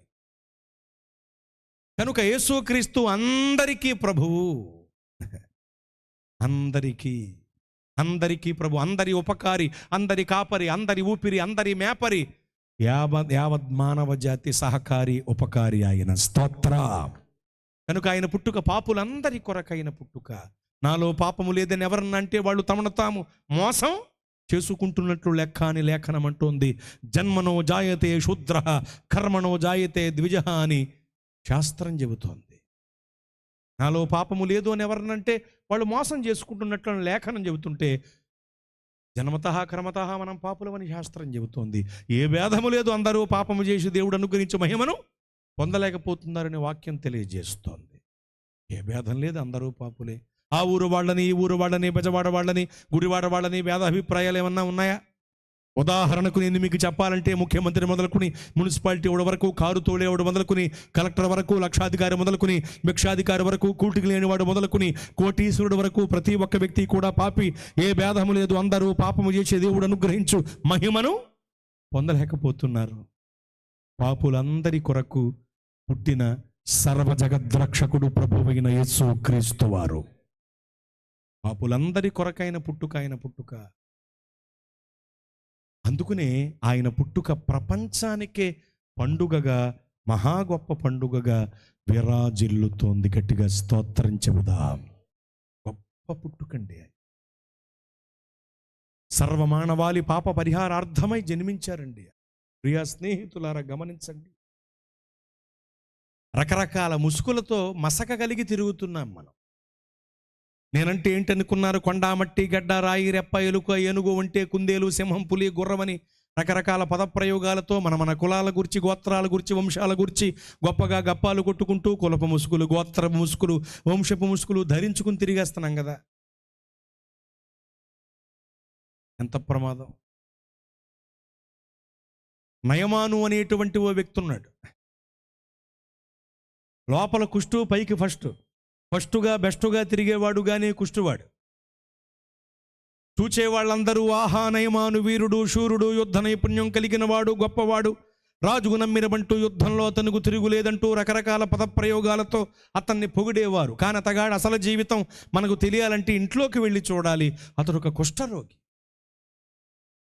చాలా కాలం వస్త్రాలతో కవర్ చేసుకు తిరిగాడు. ఎన్నాళ్ళు కొనసాగింది కవరింగు? కొన్నాళ్లే. విషయం బయటపడింది, విరుగుడేమిటో తెలిసింది. జీవము గల దేవుని ద్వారానే శుద్ధత, స్వస్థత కలిగింది. మన కవరింగ్లు ఎన్నాళ్ళు కొనసాగుతాయి? మా కులం ఇది, మా గోత్రం ఇది, మా వంశం ఇది, మా వంశ చరిత్ర కొలవటానికి మెట్రబద్దలు సరిపోవు, నేనంటే సామాన్యుడు కాదని రకరకాలుగా చెప్పుకుంటున్నాం కదా. మరి ఈ కవరింగ్లు ఎన్నాళ్ళు కొనసాగుతాయి? సొన్నం బకెట్లో ములిగి బయటకు వచ్చిందంటే కాకి ఎలా మారింది? తెల్లగా మారింది. తెల్లగా మారేసరికి పావురాళ్ళలో కలిసిపోదామని వెళ్ళిపోయింది. కానీ పావురాళ్ళు దాన్ని చేర్చుకోవట్లేదు. కారణం ఏమిటంటే శరీరాకృతి తేడా వచ్చేసింది. పావురాళ్ళు చిన్నగా, చక్కగా, అందంగా ఉంటాయి. అది కాకి బొంతకొక్కలాగా ఉంది, అది కాకి బొంతకాకి ఎలా ఒక్కలాగా వదలబా అంటున్నాయి, చేర్చుకోవట్లేదు దాన్ని. వెంటనే ఈ కాకి కవర్ చేసుకోవటం మొదలుపెట్టింది. నేను ఏ దేశం పావురాన్ని కాదు అంది. వెంటనే ఇవి మరి ఏ దేశం పావురానివి అన్నాయి. నేను ఫలానా దేశం పావురాన్ని అంది. ఆ దేశం ఎప్పుడు వెళ్ళేది. ఇప్పుడు కొంతమంది అరబ్ దేశాలలో చాలా కష్టపడి జీవించి కష్టార్జితాన్ని సమకూర్చుకుని వస్తూ ఉంటారు మన దేశానికి, అవునా? సందర్భం వచ్చింది కాబట్టి చెప్పాలి. మీ ఇంటికి సంబంధించి మీ తల్లిదండ్రులు కానీ, అక్క చెల్లెండ్రులు కానీ, అన్నదమ్ములు కానీ, నీ భార్య కానీ, లేక నీ భర్త కానీ ఇతర దేశాలలో ఉండి పని చేస్తూ ఉద్యోగం చేస్తూ డబ్బులు సంపాదించి నీకు పంపిస్తుంటే నీవు గుర్తుంచుకోవాల్సిన విషయం ఏంటో తెలుసా? వాళ్ళు పంపే ప్రతి రూపాయిలో వాళ్ళ రక్తపు చుక్కలు ఉంటాయి. ఎంత కష్టపడతారో తెలుసా అక్కడ. నేను ఇతర దేశాలు వెళ్ళినప్పుడల్లా, ముఖ్యంగా అరబ్ కంట్రీలు వెళ్ళినప్పుడు చూస్తూ ఉంటాను. వేరే దేశాల్లో సౌకర్యాలన్నీ చాలా బాగుంటాయి, కానీ అరబ్ దేశాల్లో వాళ్ళు చాలా కష్టపడుతూ ఉంటారు. చాలా చాలా దుఃఖం వస్తుంది వాళ్ళని చూస్తే, బాధ కలుగుద్ది. వాళ్ళు చాలా కష్టపడతారు. ఆ ఎండని భరిస్తూ సిటీ అవుట్స్కట్స్లో ఉంటూ సరైన సౌకర్యాలు లేక అలాగే కష్టపడి వాళ్ళు కొట్టినా తిట్టినా వాళ్ళ దగ్గర పనిచేస్తూ 2 ఏళ్ళు 3 ఏళ్ళు 5 ఏళ్ళు కష్టపడి ఆ డబ్బులన్నీ పంపిస్తూ ఉంటారు ఇండియా దేశానికి, మనకి ఇళ్ళకి పంపిస్తారు. పంపిస్తే వీళ్ళు ఏం చేస్తారు? భర్తగా ఉన్నవాళ్ళేమో, కొంతమంది భర్తగా ఉన్నవాడేమో తాగేసి తిరిగేస్తూ ఉంటాడు, రోడ్లు కొలిచేస్తూ ఉంటాడు, పెద్ద సర్వేర్లాగా గవర్నమెంట్ వాళ్ళు ఏదో కొలమనవాడికి అప్పచెప్పినట్టు. ఈ పిల్లలేమో బళ్ళు ఫోన్లు బట్టలు కొనేసి తిర్రని తిరిగేస్తూ ఉంటారండి.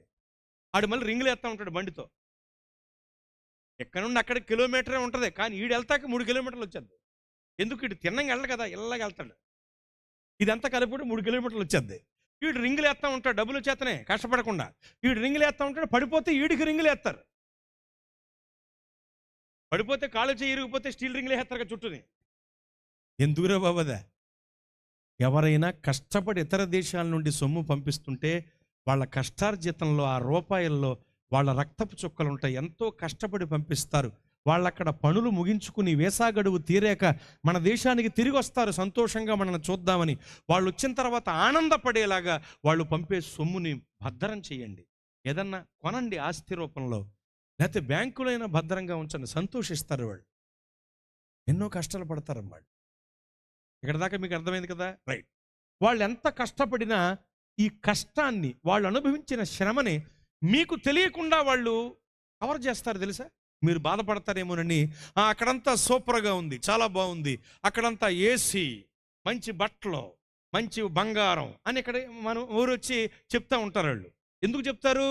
తన కుటుంబీకులు దుఃఖం పాలు కాకూడదు. మేము ఇంత కష్టపడుతున్నామని తెలిస్తే ఏడుస్తారు మా వాళ్ళు. ఏడిపించకూడదు వాళ్ళని. నేనేదో 4 రోజుల నుండి మళ్ళీ వెళ్ళిపోతాను, ఎందుకని దుఃఖ పెట్టాలని. అక్కడంతా హ్యాపీ, సూపర్ అని చెప్తారు. వీళ్ళు సూపర్ అని చెప్పే మాటలు పక్కన నుండి వింటారు కొంతమంది. ఇని మనం కూడా అలా సంపాదించేద్దాం అని చెప్పి ఏదో ఒకటి డబ్బు అప్పో చేసి ఉంటారు కదా పంపించే ఏమంటారు అతన్ని, ఏజెంట్ని పట్టుకుని వెళ్ళిపోతారు. వెళ్ళిపోయి అక్కడ ఏపుడైన తర్వాత వీడియోలు పెడతారు. ముక్కు దగ్గరగా ఫోన్ పెట్టి, కొట్టేస్తున్నారండి, తిట్టేస్తున్నారండి, చితక్ కొట్టేసారండి, ఈ వీడియో ముఖ్యమంత్రికి చేరాలండి. ఎవడలమన్నాడు నిన్ను? ఎవడలమన్నాడు? వాళ్ళు ఏదో కుటుంబీకులు బాధపడతారు, ఏడుస్తారని అక్కడ అలా పడే బాధలు బయటికి చెప్పరు. అది వినేసి నువ్వు తుర్రుమని వెళ్ళిపోయావు. ఏపుడైంది. వెళ్ళిన తర్వాత తీసుకొచ్చేటి బావో అని మళ్ళీ అది వెళ్తా కప్పు, మళ్ళీ తీసుకురావటానికి ఇంకో కప్పు. అదేదో ఇక్కడే ఉంటే అక్కడ 5 ఏళ్లలో సంపాదించేది ఇక్కడ ఒక 7-8 ఏళ్ళు పట్టుద్దేమో, అంతే కదా. ఇక్కడ సంపాదించవచ్చు. కష్టపడే వాళ్ళకి ఎక్కడైనా జీవితం ఉందండి. స్తోత్రం. అంతేకాని ఊళ్ళో ఉంటూ ఊరికే ఉండవుగా. ఆ తూములమ్మట, చెట్లమ్మట, తేమ సంతకాయ చెట్లమ్మట తిరుగుతావు, చేపపేటికి మొహం. పనిచేసేవాడికి ఎక్కడైనా జీవితం ఉంటుంది, అవునా కదండి? ఎంతమంది జీవించట్లా మన దేశంలో? గొప్ప దేశం మనది, దేవునికి స్తోత్రం. నాకు బాగా ఇష్టమైన దేశం ఇండియా దేశం. ఇండియా దేశం తర్వాతే నాకు ఇజ్రాయెల్ దేశం కూడా. మాతృదేశం నాకు ఇష్టం ఇండియా దేశం.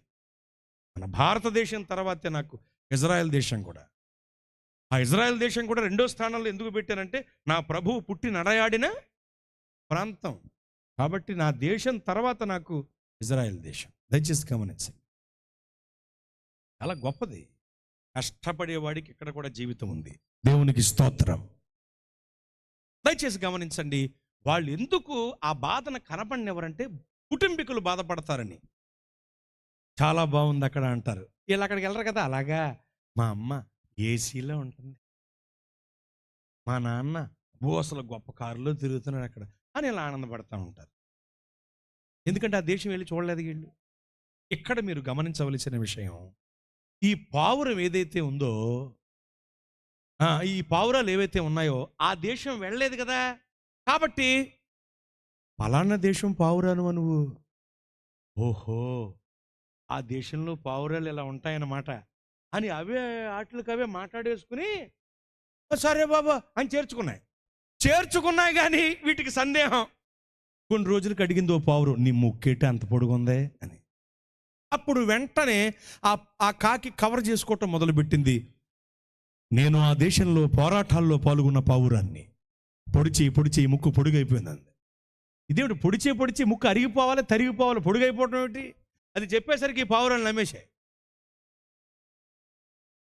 మొత్తానికి కొన్ని రోజులకి మళ్ళా ఒక పావురానికి సందేహం వచ్చి అడిగింది కాకిని, అవును కానీ నువ్వు పావురం అంటున్నావు, ఏది పడితే తినేత్తనమిటి సిరాగ్గా అని. వెంటనే మళ్ళీ కవరింగ్ కాకి, ఈ దేశంలో మీకు దొరికేటువంటి మేత ఆ దేశంలో మాకు దొరకదు కనుక అక్కడ ఏది పడితే అదే తినాలి. ఆ అలవాటు ఇంకా పోక ఇక్కడ కూడా అలాగే తినేస్తున్నాను, రాను నేను మీ ఆహారపు అలవాట్లలోకి వచ్చేస్తాను అని కవర్ చేసేసింది. మళ్ళీ ఇంకో పావురం అడిగింది, సరే కానీ నీకు గొంతేట అలా ఉందే అని. ఎందుకంటేనండి పావురాలు మూలుగుతాయి, ఇదేం చేస్తుంది కాకి అరుస్తోంది, నీ గొంతేమిటి అలా ఉంది అనేసరికి మళ్ళీ కవరింగ్. పోరాటం అంటే పొడవటమే కాదు అరవటం కూడాను. అరిచి గొంతు బొంగురిపోయింది. అలా ప్రతిదానికి కవర్ చేసుకు తిరిగేస్తుంది. కాలక్రమంలో వానాకాలం వచ్చింది, వర్షం కొట్టింది, వర్షం దెబ్బకి సున్నం కరిగి కారిపోయింది, కాకి రూపంతా బయటపడిపోయింది. విషయమును గ్రహించిన పావురాలు దాన్ని పొడి చేసే తరివేశాయి. ఎన్నాళ్ళు కొనసాగింది కవరింగ్? కొన్నాళ్లే. వాన కురిసే వరకే. మరి మన కవరింగ్లు ఎన్నాళ్ళు కొనసాగుతాయి?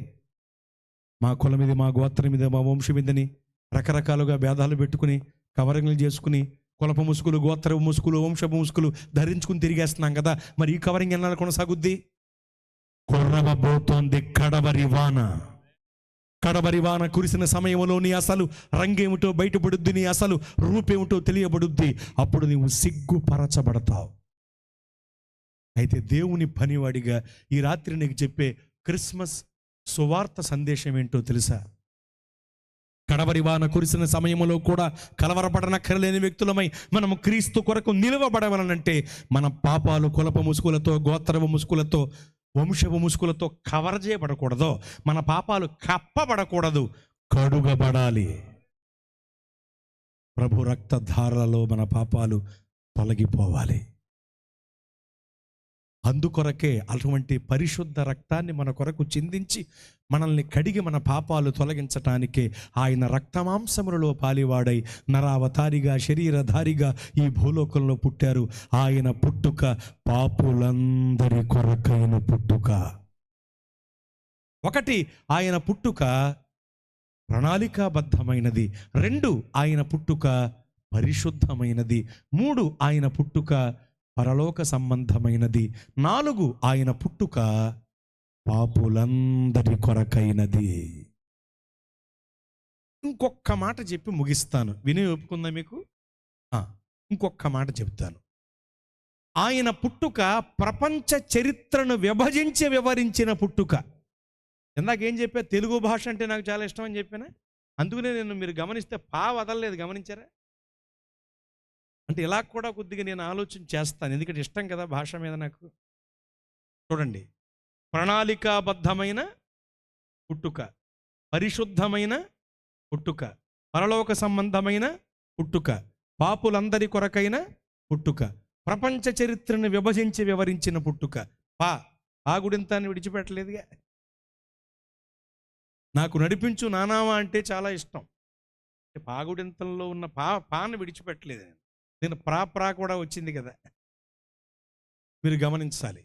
నడిపించు నానావా పాటను గమనిస్తే ఎంత అద్భుతమైనటువంటి రచన ప్రసంగ చక్రవర్తి ఏబి మాసిలామణయ్య గారు రాశారు. ఎన్ని చక్కట ప్రాసలు, అంత్యప్రాసలు ఎంత బాగుంటుందో. నా జీవిత తీరమున నాపజయ భారమున నలిగిన నా హృదయమును నువ్వు విడిచిపెట్టలేదు. చూసారా? నడిపించుము లోతునకు. ఎన్ని నాలుగు వచ్చినాయి గమనించారా? మామూలైన కదండి. అలా ఉంటుంది, ప్రతి వచనంలో అలా అద్భుతాలు ఉంటాయి. అలా ఏదో భాష మీద ఇష్టంతో ఇలా. ఈ 5వ పాయింట్ ఏమిటంటే ఆయన పుట్టుక ప్రపంచ చరిత్రను విభజించి వివరించిన పుట్టుక. అయితే నేను విస్తరించి మాట్లాడను కానీ ఒక్క మాటతో చెప్పేస్తాను. ఈనాడు చరిత్రను వివరించాలన్నా, ఒక తీర్పుని వెలువరించాలన్నా, ఒక విషయాన్ని పుస్తకం కింద వ్రాయాలన్నా, ఒక డేటు వెయ్యాలన్నా క్రీస్తుకు పూర్వము, క్రీస్తు శకము అనేటువంటివి చాలా పరమ ప్రాముఖ్యం. అందుకనే చెప్తున్నా, ప్రపంచ చరిత్రను విభజించి వివరించిన పుట్టుక ప్రభువైన యేసు వారిది. స్తోత్రం. అంత గొప్ప పుట్టుక గనుకనే ఆయన పుట్టుక ప్రణాళికాబద్ధమైనది, పరిశుద్ధమైనది, పరలోక సంబంధమైనది, పాపులందరి కొరకైనది, ప్రపంచ చరిత్రను విభజించి వివరించినది గనుకనే ఆయన పుట్టుక ఒక వేడుకగా, ఒక పండుగగా, ఒక మహా గొప్ప పండుగగా ప్రపంచమంతా జరుపుకునే పెద్ద పండుగగా విరాజిల్లుతోంది. స్తోత్రం. ఆ పండుగ ఈ దినమందు ఈ గ్రామంలో కూడా ఎంత ఘనంగా జరిగించబడుతోంది. ఆయన పుట్టుకలో ఉన్న గొప్పతనమే ఈ వైభవానికి కారణం.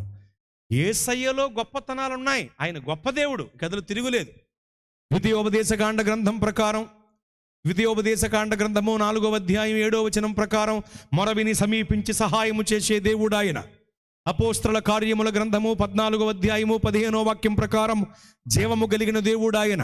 భక్తులైనటువంటి యోహాను గారి చేత పరిశుద్ధాత్మ దేవుడు రాయించిన మొదటి పత్రిక 5వ అధ్యాయము 20వ వాక్యం ప్రకారం నిజమైన దేవుడు ఆయన. తీతుకు రాయబడిన ప్రతి పత్రిక 2:13 ప్రకారం మహాదేవుడు ఆయన. రోమాపత్రిక 9:5 ప్రకారం సర్వాధికారి అయిన దేవుడు ఆయన. కొలస్సే పత్రిక 2:9 ప్రకారం పరిపూర్ణమైన దైవత్వము కలిగిన ఏకైక దేవుడు ఆయన. ఆయనలో ఎన్నో గొప్పతనాలు ఉన్నాయి. నిజమైన దేవుడని పిలవబడటానికి, పిలిపించుకోవటానికి, ఆరాధింపబడటానికి తగిన అర్హతలు కలిగిన దేవుడు ఆయన. ఆయనలో ఎన్నో గొప్పతనాలు ఉన్నాయి. మన యేసు ప్రభువు వారి విశేషాలు సశేషం. ఆవగింజన 60,000 మొక్కలు మనం చేయగలిగితే ఒక్క మొక్క ఎంత ఉంటుందో నా బ్రతుకంతా యేసు ప్రభువు వారి దైవత్వాన్ని గురించి నేను వివరించి చెప్పిన ఆ మొక్కంతే చెప్పగలను. ఇంకా ఎంతో ఆయన విశేషాలు మిగిలి ఉంటాయి. మన ప్రియుడైన యేసయ్య విశేషాలు సశేషం. అన్ని గొప్పతనాలు ఉంటాయి ఆయనలో. ఆయనలో గొప్పతనాలు కాస్త అలా ఉంచితే ఆయన పుట్టుకలో కూడా గొప్పతనాలు. స్తోత్రం. అందుకనే ఆయన పుట్టుక గొప్ప పండుగ అయింది. అయితే ఆ పండుగను జరుపుకుంటున్న మనం, ఈ పెద్ద పండుగను జరుపుకుంటున్న మనం పండగ గుంపులా ఉండకూడదు. ముగింపు మాటలు వినండి. పండగ గుంపులా ఉండకూడదు. పండగ గుంపులా ఉంటారు కొంతమంది, ఉండకూడదు అలాగా. ప్రతిరోజు మన బ్రతుకు ఓ పండుగలా ఉండాలి. ప్రతిరోజు మనం నిజ క్రిస్మస్ ఆనందాన్ని నిరంతరం పొందాలి. కాబట్టి మనం నామకార్థులుగా కాక నమ్మకస్తులుగా ఉండాలి. సంవత్సరానికి ఓసారి పండగ గుంపులా కాక ప్రార్థన గుంపులా ఉండాలి. ప్రభువు కొరకైన వ్యక్తులముగా నిలవాలి, గెలవాలి. ఫలభరితంగా మనం మారాలి. నిరంతరము నిజదేవుని ఆరాధికులమై మనం ముందుకు సాగాలి. ప్రతిరోజు ప్రభువుని స్తుతించటం, ఆరాధించటం చేస్తే ప్రతిరోజు క్రిస్మస్సే. క్రిస్మస్ అంటేనే క్రీస్తుని ఆరాధించటం కనుక నిరంతరము క్రీస్తుని ఆరాధించే వారికి రోజు పండగే. చేతులెత్తి స్తోత్రం చెప్పండి. కాబట్టి పండగ గుంపుగా కాకుండా ప్రార్థన గుంపుగా ఉందాం. సంవత్సరానికి ఒక్కసారి కాకుండా ప్రతిరోజు క్రిస్మస్ ఆనందాన్ని అనుభవించేలాగా వాక్యం ప్రతిరోజు చదవటం, ప్రార్థన ప్రతిరోజు చేయటం, ప్రతిరోజు ప్రభువుని స్తుతించడం, ప్రభువుని ఆరాధించడం చేస్తూ మానకుండా దేవుని మందిరానికి ప్రతి కార్యక్రమంలో వచ్చి పాల్గొని దేవుని కన్నులకు అక్కడ మనం కనబడుతూ ఉంటే ప్రతిరోజు మన బ్రతుకులో పండుగే. చేతులెత్తి స్తోత్రం చెప్పండి. అటువంటి ఓ గొప్ప ప్రార్థన గుంపుగా మనం విరాజిల్లుదాం. దేవుడి క్లుప్త వివరణ మన వినికిడిలో దీవించునుగాక. ఆమెను తలలు ఉంచి కనులు మూయండి, ప్రార్థన చేద్దాం. ప్రతి ఒక్కరూ కూడా దయచేసి ప్రార్థన చేయండి. తలలు ఉంచి కనులు మూయండి, ప్రతి ఒక్కరూ ప్రార్థన చేయండి. ఆయన పుట్టుకలో ఉన్నటువంటి గొప్పతనములను బట్టి ఆయన పుట్టుక ఇంత గొప్ప పండుగగా, ఆరాధనా మహోత్సవంగా ప్రపంచమంతా జరుపుకుంటోంది నెలలు తరబడి. ప్రపంచంలో క్రిస్మస్ సందడి నవంబర్లో మొదలై జనవరి వరకు కొనసాగుతుంది. జగద్వ్యాపితంగా నెలలు తరబడి జరుపుకునేటువంటి గొప్ప పండుగ క్రిస్మస్ పండుగ, ఆరాధనా మహోత్సవం. ఈ మహోత్సవంలో ఈరోజు ఈ గ్రామంలో మనం పాల్గొని ఉన్నాం. ఒక్కసారి ప్రభువుకి చేతులెత్తి చెబుతావా, దేవా నేను ప్రార్థన గుంపుగా ఉంటాను, నిరంతరము నిజ క్రిస్మస్ ఆనందం నాకు కావాలి, నేను పండగ గుంపుగా ఉండను, నీ కొరకు నమ్మకమైన వ్యక్తిగా ఉంటాను అని చేతులెత్తి చెప్పండి దేవునికి. సిగ్గుపడకండి. చేతులెత్తటానికి మన దేవుడు సిగ్గుపరిచే దేవుడు కాదు. పిరికితనముతో చేతులెత్తటం మానకండి. మన దేవుడు పిరికి వారిని నరకపాత్రులుగా ఎంచారు, ప్రకటన 21:8 ప్రకారం. కనుక జాగ్రత్త, ధైర్యముగా చేతులెత్తి చెప్పండి, ప్రభువా నేను ప్రార్థన గుంపుగా ఉంటాను, నిరంతరము నిజ క్రిస్మస్ ఆనంద భరితురాలిగా నేను ఉండగోరుతున్నాను అని చేతులెత్తి తీర్మానపూర్వకముగా చెప్పండి. సకలాశీర్వాదాలకు కారణభూతుడా మీకు స్తోత్రములు. దేవా, విత్తబడిన వాక్యమునికి నీరు కట్టి ఫలింపు కలిగించండి. మీ రెండవ రాకడకు ప్రతి ఒక్కరిని ఆయత్తపరచండి. అయ్యా, ఈ గ్రామాన్ని మీరు ప్రేమించి జాన్ తిమోతి అయ్య గారిని మీరు పిలిచి ఏర్పరిచి ఈ గ్రామంలో నియమించి ఈ గ్రామానికి ఒక కిరీటం వంటి సంఘాన్ని మీరు ఇక్కడ అనుగ్రహించి ఓ దీపస్తంభంగా ఈ సంఘాన్ని ఉంచారు. మీకు స్తోత్రం. దేవా, ఈ పరిచర్యను ఇంకా ఆశీర్వదించండి. ఇలాంటి కార్యక్రమాలు దైవజనులు ప్రతి సంవత్సరం జరిగిస్తూ ఉన్నారు. ఉపవాస కోటాల రూపంలో, ఉజ్జీవ సభల రూపంలో, క్రిస్మస్ వేడుక రూపంలో. సభలకు ప్రతిఫలముగా సంఘములో నూతనాత్మలు చేర్చబడునుగాక, సేవ విస్తరించునుగాక, పరిచర్య ప్రబలునుగాక, ప్రతి వ్యతిరేకత పాదపీఠముగా మారిపోవునుగాక. గొలియాతంత ఎత్తైన శ్రమ, వ్యాధి, బాధ, రుగ్మత, సమస్య, శత్రువు సహితము ఈ పరిచర్య ముందు బోర్ల త్రోయబడునుగాక. ఈ పరిచర్యను ఎన్నటన్నటికీ దీవెనకరంగా ఉంచండి. దైవజనుడికి, వారి కుటుంబానికి ఆయురారోగ్య ఆయుర్దాయాలు ఇవ్వండి. చేరువచ్చిన అందరినీ ఆరోగ్యమాయుష అభిషేకం చేత నింపండి. నిరంతరము నిజ క్రిస్మస్ ఆనంద భరితులుగా మమ్మల్ని మార్చండి. యేసు నామంలో ఈ మనవులన్నీ అడిగి జవాబు పొంది ఉన్నాము తండ్రి, amen. Happy Christmas, merry Christmas. మీ అందరికీ దైవ దీవెనలు కలుగునుగాక. ఆమేన్.